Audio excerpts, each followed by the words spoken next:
Hello everyone. जसे मी तुम्हाला कालच्या लेक्चरमध्ये सांगितलं होतं की पृष्ठभाग कसे मोजायचे हे मी तुम्हाला आकृतीच्या सहाय्याने दाखवेल. तर हे पहा, माझ्याकडे एक अशा पद्धतीची आकृती मी तयार केलेली आहे. जशी आपल्या बुकमध्ये दिलेली होती अगदी तशीच आकृती ही आहे. यामध्ये आपल्याला पृष्ठभाग मोजायचे. तर पृष्ठभाग कशाला म्हटलं जातं? जेव्हा आपण अशा पद्धतीने एखाद्या आकृतीला चेक करतो तेव्हा या जेवढ्या भागाला आपला पेन आपल्याला टच करू शकतो आपण, तो एक पृष्ठभाग असतो. हे पहा, हा पूर्ण एक पृष्ठभाग. म्हणून हा हा हा आणि हा सगळा मिळून एक पृष्ठभाग आहे. ठीक आहे. आता दुसऱ्या बाजूने पहा, हा झाला दुसरा पृष्ठभाग.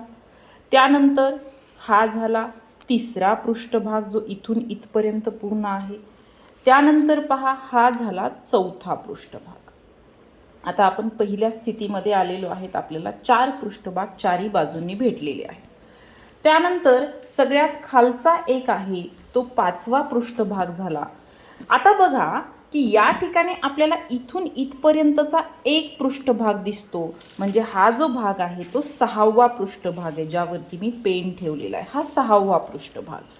त्यानंतर मी जर का इथे पेन ठेवला तर हा एक पृष्ठभाग होतो, म्हणजे हा 7वा पृष्ठभाग आहे. आणि तुम्ही जर का पाहिलं तर इथे एक पृष्ठभाग भेटतो, हा 8वा पृष्ठभाग आहे. इथून इथपर्यंतचा हा जो वरचा भाग आहे हा 8वा.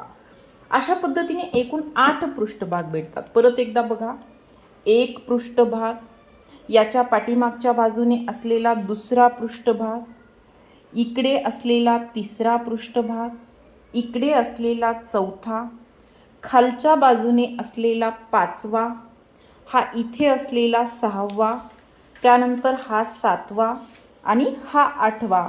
असे एकूण 8 पृष्ठभाग या ठिकाणी भेटतात. सर्वांनी तुम्ही स्वतः देखील अशाच पद्धतीने ही ॲक्टिव्हिटी करा आणि पहा की पृष्ठभाग कसे काउंट करायचे असतात. या पूर्ण पृष्ठभागाला आपण एकच कसे काय मोजतो, याला वेगळं आणि याला वेगळं असे का मोजतो, हे एक वेळेला ही आकृती घरी तयार करून पहा.